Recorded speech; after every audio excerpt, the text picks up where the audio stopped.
De volta aqui no Política Cruzada deste domingo, hoje recebendo aqui em nossos estúdios o juiz do trabalho de Uberlândia, Marco Aurélio Treviso, e também nossa colega jornalista Vasti Laures. Doutor Marco Aurélio, a gente falando ainda sobre essa posição, a decisão do Supremo na última quarta-feira, foi um placar bem favorável, né? 10-1.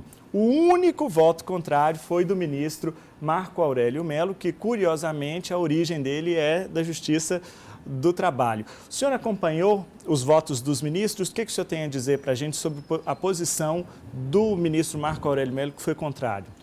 Olha, veja bem, evidentemente que observando um colegiado, né, podemos ter pontos de vista absolutamente diferenciados no mercado, né, pontos de vista diferentes no âmbito jurídico.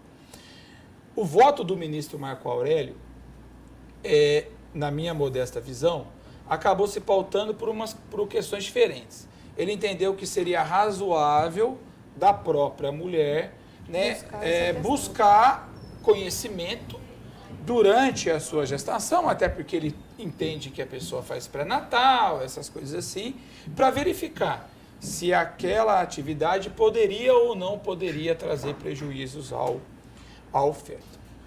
Entretanto, o que realmente chama a atenção não é o voto do ministro Marco Aurélio, porque esse ele pauta exatamente nessa situação específica. Certo. Mas o voto dos demais ministros, em que se pautam por algo que também nós já dizíamos, que é a chamada vedação ao retrocesso social.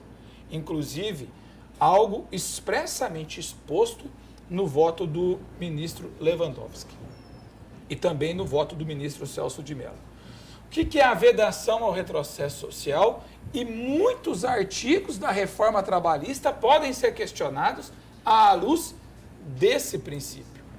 Significa que nós tínhamos uma proteção conferida à gestante e depois veio uma lei retirando aquela proteção. O retrocesso está na retirada da proteção de direitos à classe trabalhadora. E nós sabemos que a reforma trabalhista suprimiu diversos direitos. O bojo dela todo, não é só a questão da gestante. Então, a questão da gestante, ela vai, na verdade, trazer um alerta em relação a todos os demais dispositivos da reforma trabalhista, que, de fato, trouxeram prejuízos à classe trabalhadora, algo que nós já vínhamos sustentando lá atrás. E vínhamos dizendo, olha, ela traz, não há praticamente nenhum ponto da reforma que é efetivamente benéfico ao trabalhador. A imensa maioria dos dispositivos trazidos pela reforma contrariam os interesses da classe trabalhadora. Mas a reforma, e eu quero fazer o advogado do diabo aqui, Sim. Porque, na verdade, a ótica do governo naquela época exatamente foi para fomentar a economia, Sim. foi para dar mais liberdade às empresas. Sim. Eu até coloquei aqui uma das polêmicas que a gente viu na internet aí durante essa semana. Gravidez não é doença, e a empresa? A empresa vai ficar o tempo inteiro amarrada com, imagine, 10, 15 funcionárias grávidas, isso atrapalha muito o processo produtivo. Mas aí a gente coloca na balança a questão da gravidez, da liberdade econômica, do desenvolvimento econômico do país. E desenvolvimento social. E a segurança? Então existe toda uma coisa mais ampla, né? Sim, veja bem, quando a gente trata de direitos fundamentais, e aí eu posso colocar a proteção à mulher, a proteção à maternidade, a proteção ao feto, ao lado da proteção da liberdade econômica, por exemplo, nós temos que usar um juízo de ponderação. O que significa dizer que em determinadas situações, um vai prevalecer sobre o outro. Não significa que sempre haverá essa prevalência. Mas em determinadas situações, um direito prevalece sobre o outro. No caso específico, prevaleceu a proteção à mulher. A reforma, ela foi gestada realmente com esse propósito, ou pelo menos assim se propagava, né? Era feito com o intuito de aumentar a liberdade econômica, aumentar, aquecer a economia e aumentar o número de postos de serviço.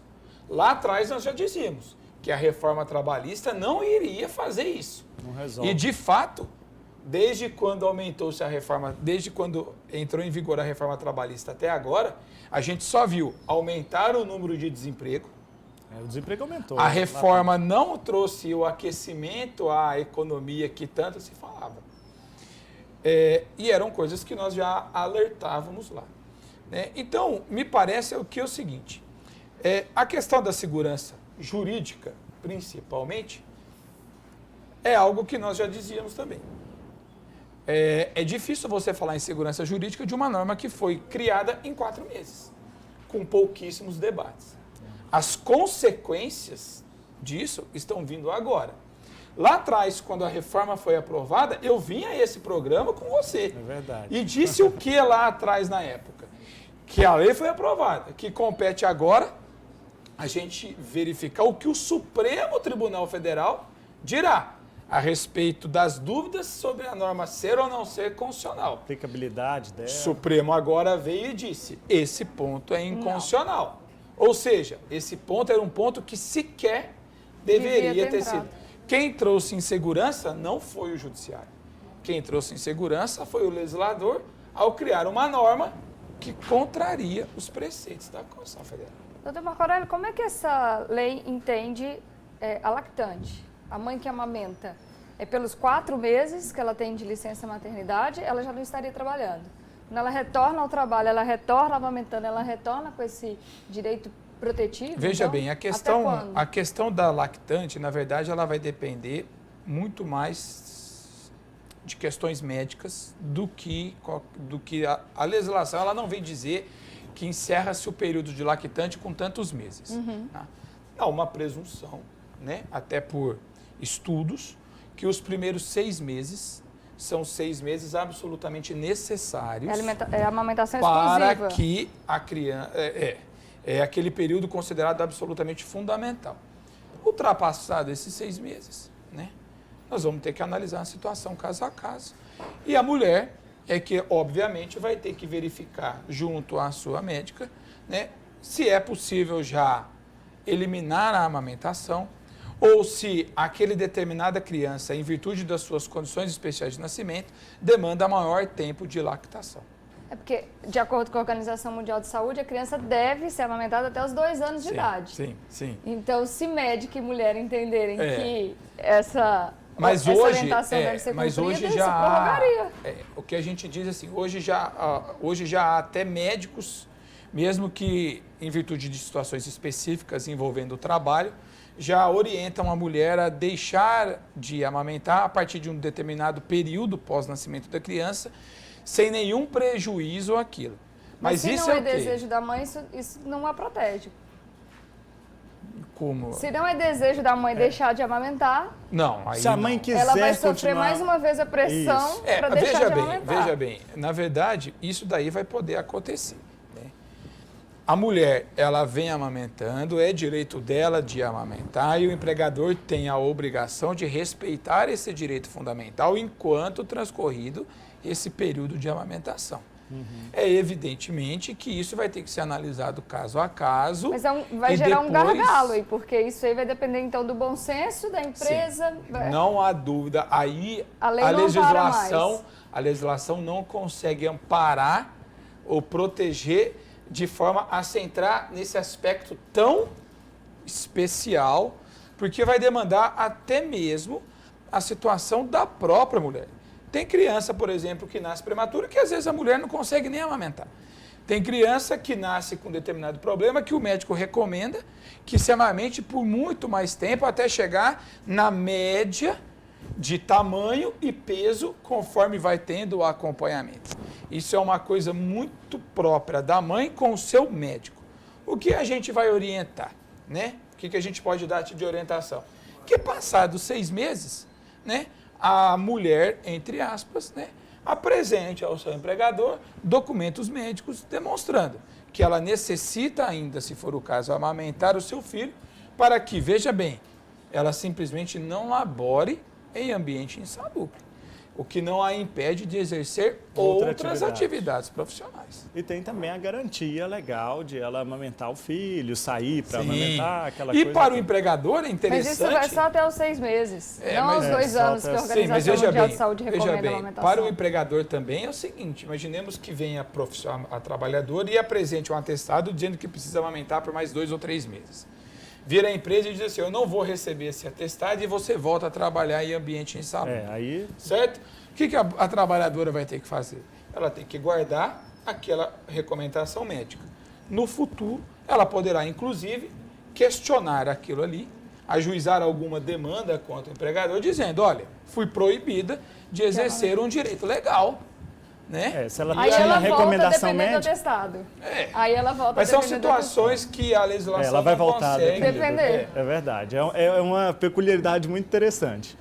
Mas eu queria aproveitar esses 5 minutinhos finais aqui que nós temos de programa, doutor, para falar um pouco da reforma trabalhista. Há pouco tempo a gente trouxe aqui alguns dados, depois da vigência da reforma, que as ações diminuíram assim consubstancialmente, cerca de 50%, as proposituras de ações trabalhistas.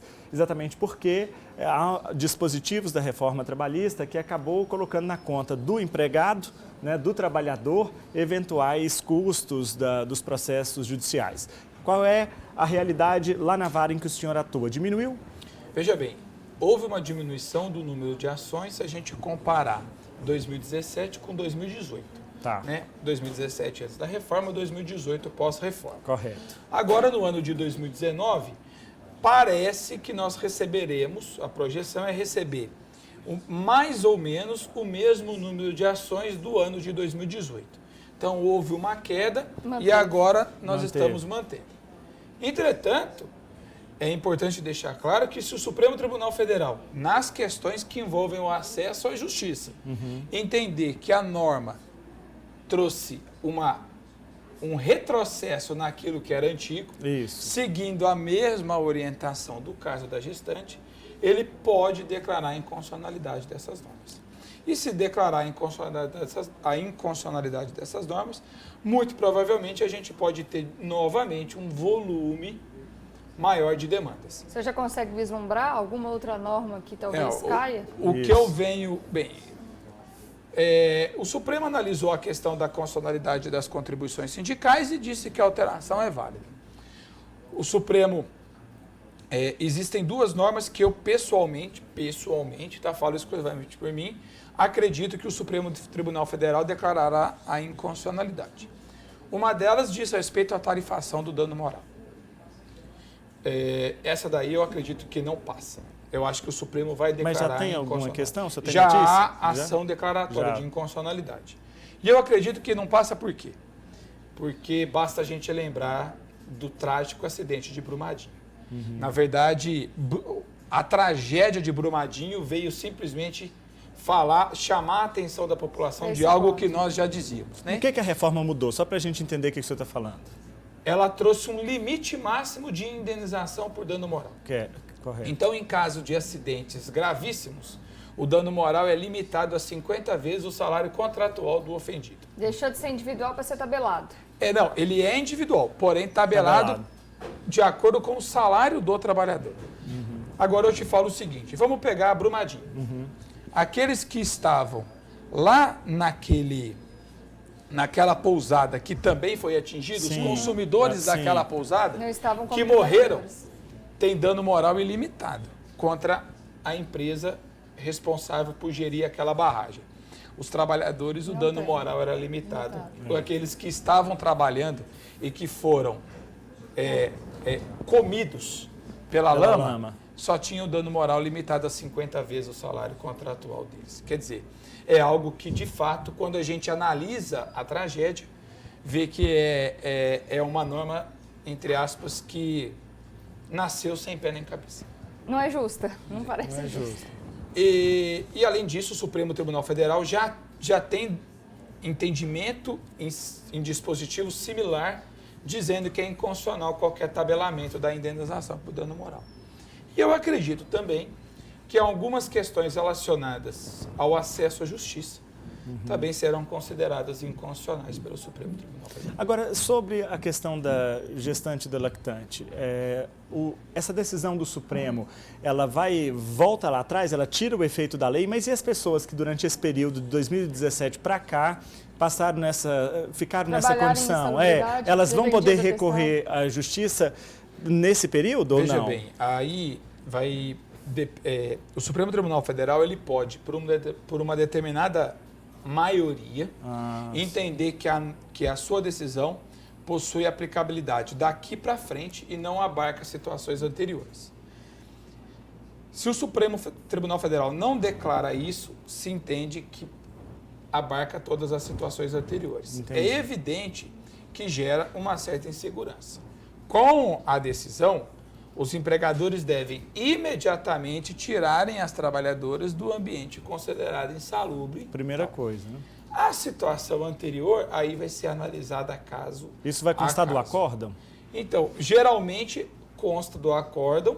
Se não constar, as partes que ajuizaram a demanda podem entrar com os chamados embargos de declaração, que é uma espécie de um recurso à própria corte, para que a corte delimite o efeito temporal de sua decisão. Tá certo. Que ótima aula que a gente teve aqui hoje, como sempre, com o Dr. Marco Aurélio Treviso, ele que é juiz da Primeira Vara do Trabalho aqui de Uberlândia. Doutor, muito obrigado pela sua presença. Volte aqui outras vezes e eu quero já deixar o convite para a gente falar de reforma da Previdência. O senhor vai voltar aqui para discutir conosco esse assunto, viu? Volto com o maior prazer, porque entendo que hoje é realmente o tema que nós devemos debater em nosso país. Vasti, muito obrigado. Vasti já está saindo, né? Vai curtir a licença maternidade. Exatamente. Mas volte aqui no retorno depois, viu? Daqui uns 5 meses a gente volta. E a você, telespectador da TV Paranaíba, meu muito obrigado pela companhia. Tenha uma excelente semana. A gente se encontra no domingo que vem. Até lá.